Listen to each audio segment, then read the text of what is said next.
Go forward, my idiots, or I destroy. Goodness, a paper? How the hell am I going to argue against that? Oh, does your ass still hurt? Ridicule. Why it is used?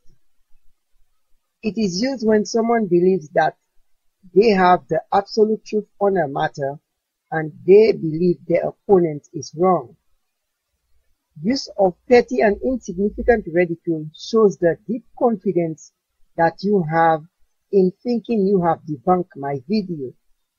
But I will prove you are off by a factor of -3, hence your name has been modified to Evotardjackass to the -3 power.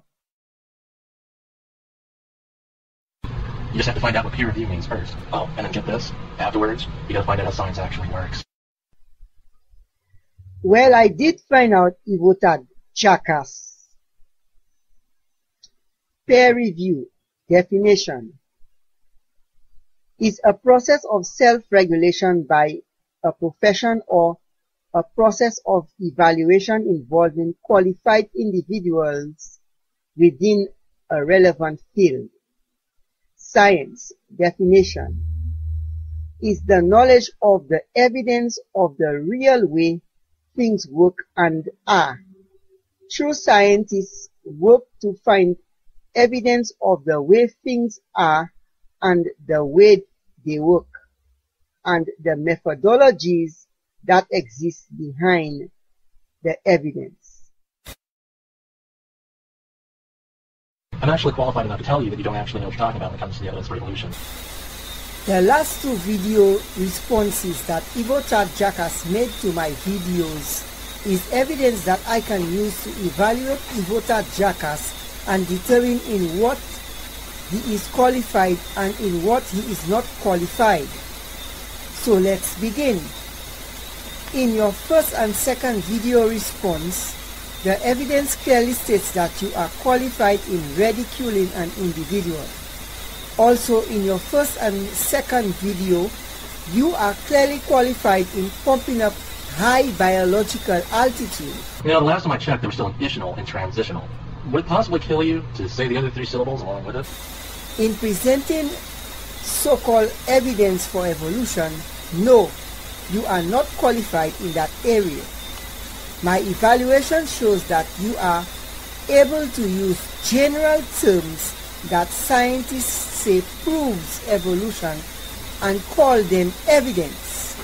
For example, well, I don't know, genetics, protein comparisons, comparative anatomy and physiology, embryological studies, includes heritability, genetic variance, and natural selection's role in influencing that genetic variance. That's why all the other evidence that I mentioned is also important, such as biogeography, geology, genetics, protein comparisons, ERD insertions.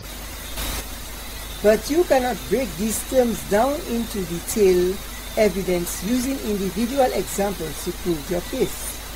When you say genetics, which is a general term, that does not prove evolution existed. It only proves that this is one of the ways it could have happened. The same thing with comparative anatomy and physiology. The actual evidence for evolution is when it happens in nature. Everything else is speculative. And even if it is done in a lab, the laws of the lab and the laws of nature are completely different. So show me a natural process of evolution that replicates itself in nature to prove speciation. And don't tell me bullshit about adaptation of bacteria or gene mutation within species. That is not evidence for speciation, because it is still a bacteria. Oh, Evotardjackass, you are showing a progression from Evotardjackass to Evotardjackass -1. Evolution is biology. Without evolution, there is no modern biology. All of our different subfields of biology and biochemistry either are better explained by evolution or help to prove evolution's case. Evolution is not biology. The word evolution means change over time in species, and the word biology means the knowledge of the way life works and is produced on the planet. How Evotardjackass cannot know the difference? For example, the endocrine system How does evolution explain its function in the body? And the cardiovascular system. How does evolution explain its function in the body? There is also psychology, which deals with the mental part of biology, which can be described as the biological abstract of the body. Scientists cannot produce any evidence to show any evolutionary lineage. The only explanation that scientists have is that we are a bunch of chemicals. So let us examine this subject in some detail and see the evidence that disproves the bunch of chemicals bullshit. The theory of evolution is based on the premise that our genes determines our evolutionary lineage. Here is Dr. Bruce Lipton in the video The Power of Consciousness, explaining how we were taught that genes are our masters. So I was teaching medical students the foundation of how cells work, the conventional story out of the textbook. Genes control life, what we call the genetic determinism, the belief that genes control your traits, behavior, your physical characteristics, etc.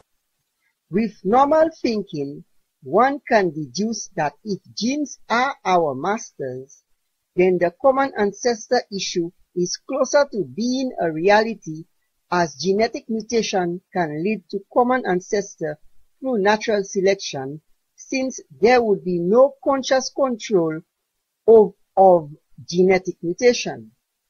There would be only guidance by speciation.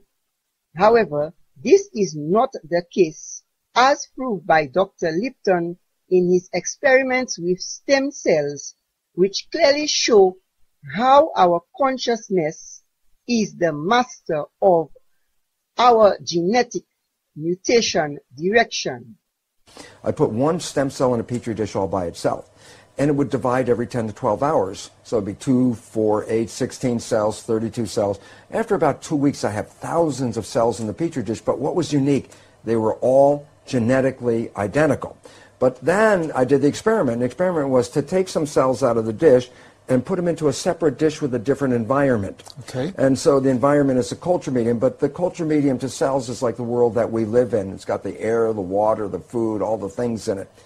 So I take the cells out of my stem cell dish, put them in a separate dish with a different environment, and the cells form muscle. But then I went back to the same dish with genetically identical cells in it and took some cells out and put them in a different environment, and they form bone.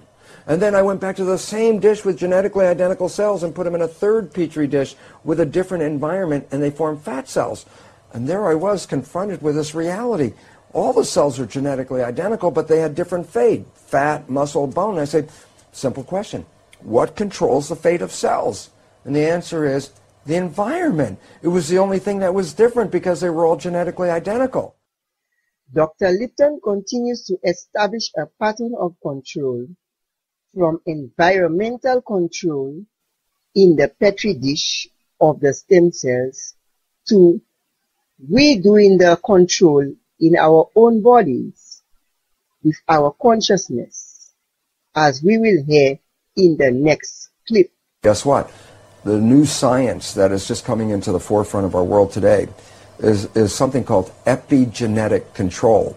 What I was teaching was genetic control, control by genes.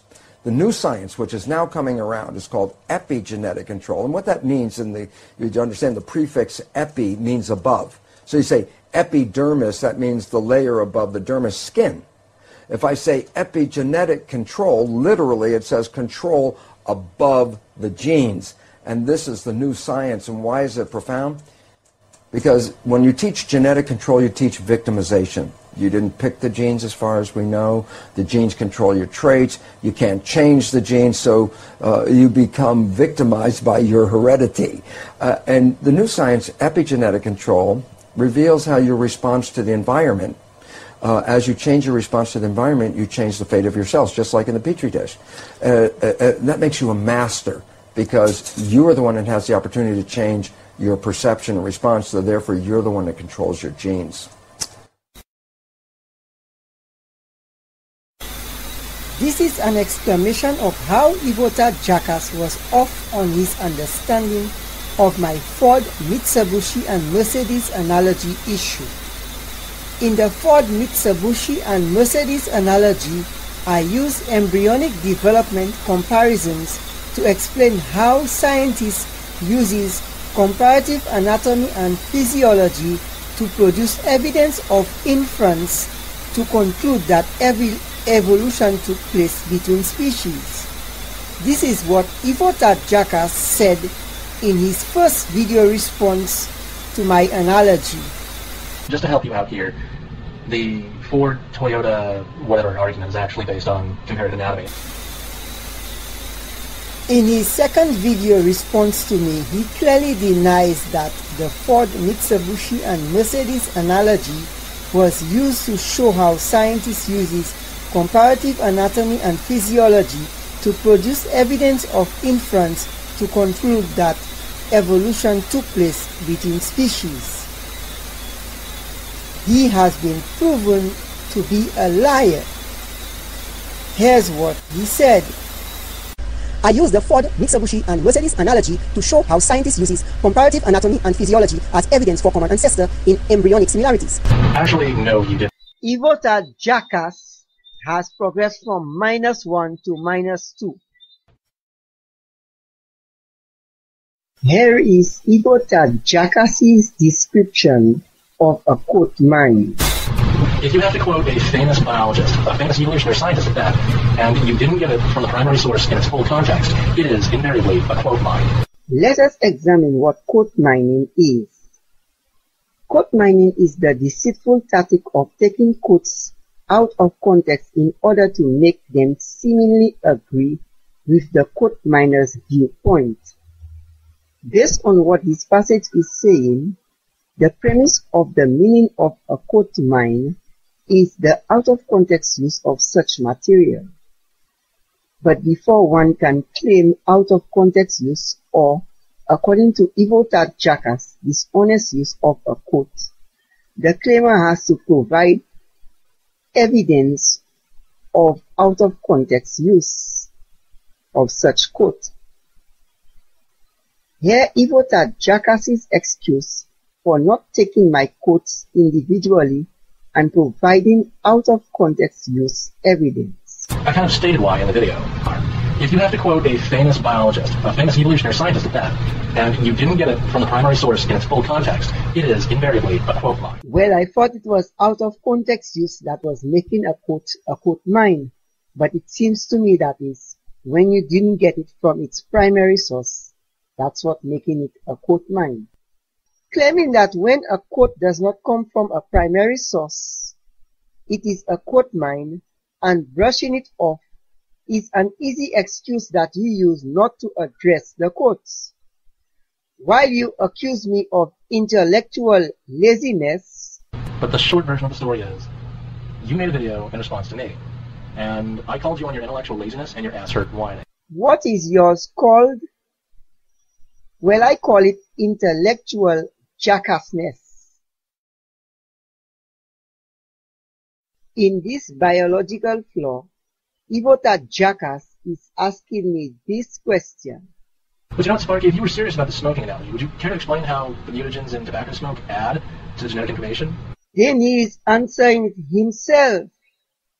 But the thing is, I rearranged the video. That is not how it exactly is. And actually the mutagens in tobacco smoke don't increase the information in the genetic code. Rather, they change the nucleotide sequences already there. Now what should my reaction be? Now this is the original form that it was.